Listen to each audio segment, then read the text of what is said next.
आप सब दोस्तों का हम हमारे YouTube चैनल में स्वागत करते हैं। आज हम बात करेंगे कोर्ट के अंदर गवाही किस प्रकार से होती है, गवाही में क्या क्या चीज़ होती हैं। पूरी डिटेल से गवाह जो आता है कोर्ट के अंदर बयान देने के लिए, उसके बारे में आपको पूरी जानकारी देंगे। ये जो नए वकील बनकर आए हैं, जिन्हें नहीं पता कि कोर्ट के अंदर गवाही किस प्रकार से होती है, उनके लिए भी है, और जिनका समय समय पर कोर्ट के अंदर गवाही के रूप में काम पड़ता रहता है, उनके लिए भी है। कोर्ट के अंदर गवाह उसको ही बनाया जाता है जिसका उस केस से किसी ना किसी तरीके से संबंध हो। जब एफआईआर होती है, उसके बाद में पुलिस जांच करती है क्रिमिनल केसेस के अंदर, तो उसके बाद में जब पुलिस फाइनल रिपोर्ट अपनी पेश करती है, तो उसके अंदर जो गवाह होते हैं उनको पुलिस मेंशन करती है और लिखे होते हैं कि कौन सा गवाह किस जगह का है और उस गवाह से किस प्रकार के क्या सवाल पूछे जाएंगे। फिर उसके बाद में कोर्ट के अंदर फाइल चलती है, तो फाइल चलने के बाद में जब वो फाइल एविडेंस के ऊपर आती है, तो सब गवाहों को एक साथ में नहीं बुलाता कोर्ट, और कोई भी गवाह अपनी मर्जी से नहीं जा सकता कोर्ट के अंदर। उसके लिए बाकायदा कोर्ट के द्वारा गवाह को नोटिस जारी किया जाता है, और वो नोटिस जारी होने के बाद में गवाह कोर्ट के अंदर उपस्थित होता है।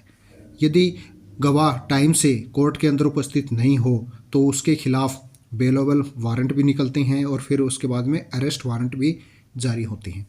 इसलिए आपको इस चीज़ का ध्यान रखना है और अपने वकील से टाइम टू टाइम पर पूछते रहें कि हमें कब गवाही करवानी है या नहीं करवानी है। जब गवाह कोर्ट के अंदर आ जाता है, तो जिस घटना का वो गवाह है, मान लीजिए कोई एक्सीडेंट का केस है और उस केस के अंदर एफआईआर करता गवाही देने के लिए आया है, तो उसकी जो एफआईआर जो एप्लीकेशन है उसने थाने के अंदर जो दी थी, वो सबसे पहले जो सरकारी वकील होगा उस केस के अंदर, वो उसकी चीफ लिखवाएगा। चीफ लिखवाने के बाद में, चीफ लिखने से पहले उसका ये होता है कि उससे नाम पता पूछा जाता है कि आप कौन हो, कहाँ से हो, क्या आपका पेशा है, उसके मोबाइल नंबर पूछे जाते हैं।